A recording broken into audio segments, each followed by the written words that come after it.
নমস্কার।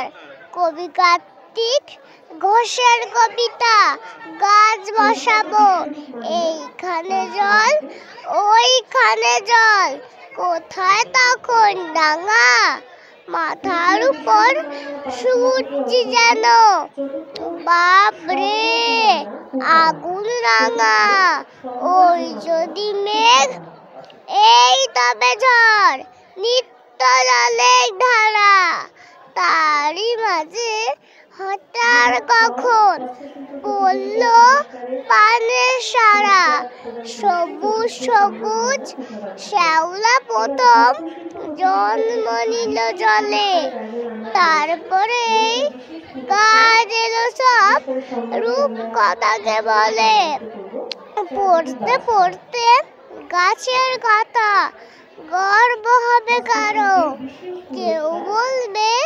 100টা নয়, গাছ বসাবো আরো। নমস্কার।